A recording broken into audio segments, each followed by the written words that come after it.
বন্ধুরা, বিশ্বের ৯৯% টাকা বিশ্বের ১% মানুষের কাছে রয়েছে। আবার ৯৯% মানুষ এই ১% মানুষের জন্য কাজ করে।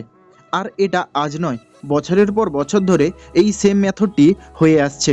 সেই কারণে গরিবরা ভাবছে যে তাদের সাথে খারাপ হচ্ছে, কিন্তু রিয়ালিটি হলো এইটা যে যদি আমরা ধনী মানুষের সব টাকা গরিব মানুষদের দিয়ে দিই, কিছু বছর পর ধনী মানুষরা আবার ধনী হয়ে যাবে আর গরিবরা ঠিক তাদের আগের সিচুয়েশনে চলে আসবে। কেননা ধনী মানুষরা টাকা ইনকামের সাথে সাথে টাকাকে গ্রো করতে জানে। রবার্ট কিওসাকি বলেছেন, যদি আপনি নিজের নর্মাল ইনকামের সাথে সাথে প্যাসিভ ইনকাম ক্রিয়েট না করেছেন তাহলে আপনি কোনোদিন ধনী হতে পারবেন না। ধনী হতে হলে আপনাকে প্যাসিভ ইনকাম ক্রিয়েট করতেই হবে। কিন্তু নর্মালি একটা মানুষের কাছে গোটা দিনে ২৪ ঘন্টা থাকে, আর এই ২৪ ঘন্টা কাজ করে সে ম্যাক্স টু ম্যাক্স ২ থেকে ৩টি জব করতে পারবে। কিন্তু সে জব করার জায়গায় যদি নিজের জন্য অ্যাসেট গড়ে তোলে তাহলে সে যতটা চাইবে ততটাই ইনকাম করতে পারবে। আর ঠিক এই জিনিসটাই ধনী ব্যক্তিদের মধ্যে দেখতে পাওয়া যায়। তারা প্রথম বিভিন্ন অ্যাসেট গড়ে তোলে, তারপর ওখান থেকে অ্যাক্টিভলি কাজ না করে টাকা পেতে থাকে। কিন্তু এরপর প্রশ্ন হলো, এই যে অ্যাসেট গড়ে তুলবো এটা ঠিক আছে, কিন্তু কোন ধরনের অ্যাসেট সবার জন্য ঠিক? শুধুমাত্র ব্যাংকে সেভ করে আপনি যদি মনে করেন এটা আপনার অ্যাসেট, তাহলে এটি টোটালি ভুল ধারণা। কারণ আপনি ব্যাংকে টাকা সেভ করে টাকাকে গ্রো করার জায়গায় টাকাকে বরবাদ করছেন। তাই আমি আজ এই ভিডিওতে আপনাদের 6টি এমন অ্যাসেটের কথা বলবো যেখানে আপনারা ইনভেস্ট করে নিজেদের জন্য একটি ভালো ওয়েলথ গড়ে তুলতে পারবেন। So let's begin. Number 1 asset হলো ক্যাশ। হ্যাঁ, ঠিকই শুনেছেন, ক্যাশ। কিন্তু আপনি ভাবছেন এখনই তো আমি বললাম যে ব্যাংকে টাকা না রাখার কথা, কিন্তু আবার কেন ক্যাশ রাখার কথা বলছি? তাহলে শুনুন, আপনারা যখন ব্যাংকে টাকা রাখেন সেখান থেকে খুব কষ্ট করে বছরে ৩ থেকে ৫% ইন্টারেস্ট পান, কিন্তু এদিকে ইনফ্লেশন প্রতি বছর ৮% করে বাড়তে আছে। তাহলে মোটামুটি হিসেব করে দেখা যাচ্ছে প্রতি বছর ৪% করে আপনার টাকা ডিক্রিজ হচ্ছে। কিন্তু আপনি যদি নিজের কাছে ক্যাশ রাখেন বাকি ধনী মানুষদের মতো, আপনিও অপরচুনিটির টাইমে টাকা ইনভেস্ট করতে পারবেন। ধনী মানুষদের মতে ধনী তারাই হয় যারা সঠিক সময়ে সঠিক অপরচুনিটিতে নিজেদের টাকাকে ইনভেস্ট করে।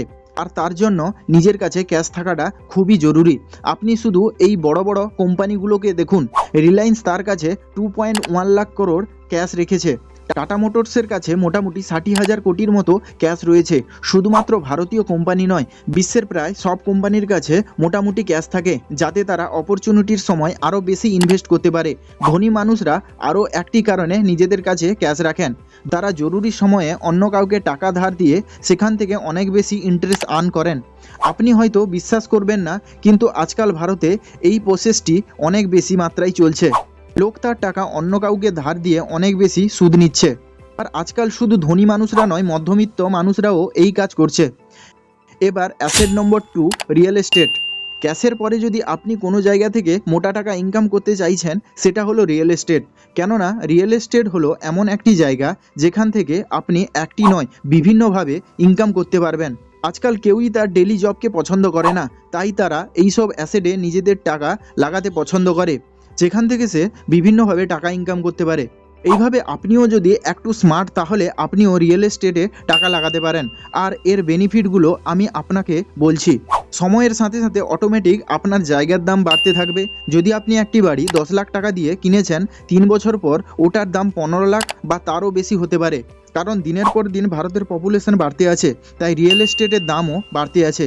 এখন আপনি এই ডাটাটিকে দেখুন, ২০২৪ সালে ভারতের হাউসিং মার্কেট ৭ থেকে ৮% বেড়েছে, যেখানে চেন্নাইতে 8.4%, কলকাতাতে 7.65%, বেঙ্গালুরুতে 6.35% আর আহমেদাবাদে 5.1% বাড়তে দেখতে পাওয়া গেছে। সো আপনি যদি রিয়েল এস্টেটে ইনভেস্ট করেন তাহলে খুব সহজভাবে ইনফ্লেশনকে বিট করতে পারবেন। এছাড়াও রিয়েল এস্টেট থেকে আপনি রেন্টাল ইনকাম জেনারেট করতে পারেন। যদি আপনার কাছে কোনো ঘর থাকে তাহলে সেটিকে ভাড়ায় দিয়ে মাসে টাকা ইনকাম করতে পারবেন। এছাড়াও আপনি কোনো জমি কিনে তার উপর বাড়ি বানিয়ে সেটিকে বিক্রি করে অনেক বেশি প্রফিট করতে পারবেন। ফর এক্সাম্পল, আপনি যদি একটি জায়গা ২০ লাখ টাকায় কিনে তার উপর ৩০ লাখ টাকায় একটি বাড়ি বানান, তাহলে আপনার টোটাল ইনভেস্টমেন্ট ৫০ লাখ টাকা। এবার আপনি যদি এটিকে ৭০ লাখ টাকায় বিক্রি করেন তাহলে আপনার নিট প্রফিট ২০ লাখ টাকা।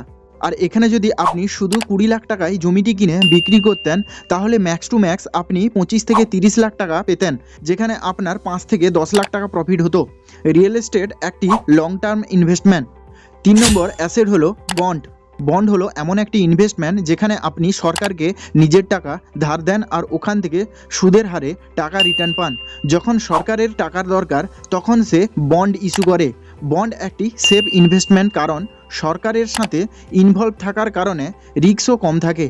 যদি আপনিও কোনো বন্ড কেনেন তাহলে সরকার প্রতি বছর আপনাকে একটি ইন্টারেস্ট দেবে। বন্ড থেকে আপনি একটি স্টেবল ইনকাম পেতে পারেন। সাধারণত এই সব বন্ডে 6 থেকে 7% ইন্টারেস্ট পাওয়া যায়, আর কর্পোরেট বন্ডের ক্ষেত্রে 7 থেকে 8% ইন্টারেস্ট পাওয়া যায়, কিন্তু এতে রিস্ক গভর্নমেন্ট বন্ডের তুলনায় একটু বেশি থাকে।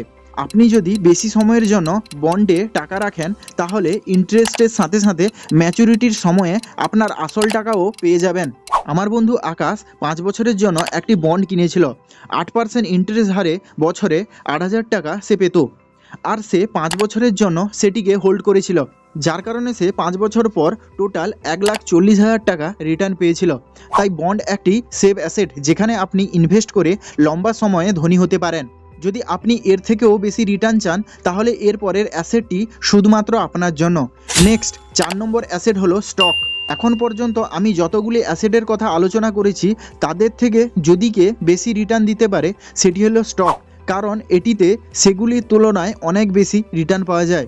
নর্মাল অ্যাসেট আপনাকে সাধারণত 7 থেকে 8% রিটার্ন দেয়, কিন্তু স্টকে ইনভেস্ট করে আপনি 14 থেকে 15% বা তারও বেশি রিটার্ন পেতে পারেন। স্টকে ইনভেস্ট করে আপনি ভালো ইনকাম করতে পারবেন। এখানে আপনি কোম্পানির শেয়ার কিনতে পারেন, যেখানে কোম্পানির প্রফিট হলে তার শেয়ারের দাম বেড়ে যায়।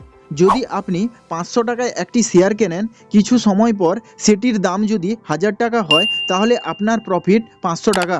স্টক থেকে এছাড়াও অন্যভাবে ইনকাম করা যায়। যদি আপনি কোনো কোম্পানির শেয়ারকে বেশি দিনের জন্য হোল্ড করে রাখেন তাহলে ওখান থেকেও আপনি ডিভিডেন্ড ইনকাম করতে পারেন। কিছু কোম্পানি তাদের শেয়ার হোল্ডারদের নিজেদের প্রফিটের কিছু অংশ দিয়ে দেয়, যেটিকে ডিভিডেন্ড বলে। ডিভিডেন্ড শেয়ার হোল্ডারদের জন্য একটি স্টেবল ইনকাম সোর্স। আপনাকে বললে অবাক হবেন, কোকাকোলা কোম্পানির সিওর স্যালারির থেকে ওয়ারেন বাফেট বছরে বেশি ডিভিডেন্ড পান। আর এটি হচ্ছে স্টক ইনভেস্টিংয়ের পাওয়ার। এরপর 5 নম্বর অ্যাসেট হলো মিউচুয়াল ফান্ড বা ইন্ডেক্স ফান্ড। স্টকের মতো হাই রিটার্ন পাওয়ার জন্যও আপনি মিউচুয়াল ফান্ড বা ইন্ডেক্স ফান্ডে ইনভেস্ট করতে পারেন। মিউচুয়াল ফান্ড বা ইন্ডেক্স ফান্ড হলো ইনভেস্টমেন্টের একটি প্রক্রিয়া যেখানে আপনার টাকা বিভিন্ন কোম্পানির স্টক বা বন্ডে লাগানো হয়। মিউচুয়াল ফান্ডে আপনার ও অন্য সব ইনভেস্টরের টাকা বিভিন্ন বিশেষজ্ঞদের দ্বারা বিভিন্ন কোম্পানিতে লাগানো হয়। আপনি মিউচুয়াল ফান্ড বা ইন্ডেক্স ফান্ডে কম করে মানে মাসে 500 টাকাও ইনভেস্ট করতে পারেন, যেটিকে ইনভেস্টমেন্টের ভাষায় এসআইপি বলা হয়ে থাকে। আর এই এসআইপির মাধ্যমে আপনি লম্বা সময়ে অনেক প্রফিট পেতে পারেন। আপনাকে একটি উদাহরণ হিসেবে বলি, এ হলো সঙ্গীতা। সঙ্গীতা 2010-এ একটি মিউচুয়াল ফান্ডে প্রতি মাসে 1000 টাকা করে ইনভেস্ট করা শুরু করেছিল। 2020-তে তার টোটাল ফান্ডের ভ্যালু 3 লাখ টাকা হয়ে গিয়েছিল, যেখানে সে শুধুমাত্র 1.2 লাখ টাকা ইনভেস্ট করেছিল। মিউচুয়াল ফান্ড বা ইন্ডেক্স ফান্ডে আপনি ইনভেস্ট করে ধীরে ধীরে ধনী হতে পারবেন। যদি আপনার মধ্যে ধৈর্য শক্তি আছে বা লম্বা সময় পর্যন্ত ইনভেস্টমেন্ট করতে পারবেন তাহলে আপনার জন্য এই অ্যাসেটটি বেস্ট। এরপর লাস্ট অ্যাসেটটি হলো র ম্যাটেরিয়াল অ্যান্ড কমোডিটিস। আমি জানি আপনাদের অনেকের মনে হবে এটি একটি অ্যাসেট হলো, কিন্তু পুরনো সময় থেকে ভারতে মানুষজন এই সবে ইনভেস্ট করে আসছেন। দেখুন, আইডিয়া যতই পুরনো হোক না কেন এই অ্যাসেটটি কিন্তু অনেক কাজের। এটি আপনার ইমার্জেন্সি টাইমে কাজে আসে। আমরা করোনার সময় দেখেছি অনেক মানুষ বাড়িতে গ্রসারি জিনিসপত্র স্টক করেছিলেন, কেননা ইমার্জেন্সির সময়ে ওই সব জিনিসগুলোই কাজে এসেছিল। ধনী মানুষরাও এই সব জিনিসে টাকা ইনভেস্ট করেন, কিন্তু তারা বেশিরভাগ সোনা চাঁদিতে ইনভেস্ট করেন। অনেকের আবার সোনা চাঁদি হলো ফেভারিট অ্যাসেট, কারণ সময়ের সাথে সাথে রিয়েল এস্টেটের মতো এটির দাম বাড়তে থাকে। সবশেষে একটাই কথা বলবো, এই 6টি অ্যাসেটে আপনি ইনভেস্ট করে ভবিষ্যতে ধনী হতে পারবেন। তাহলে ভিডিওটি আপনার কোন কোন বন্ধুর সাথে শেয়ার করা উচিত তাড়াতাড়ি শেয়ার করুন এবং চ্যানেলটিকে সাবস্ক্রাইব করুন।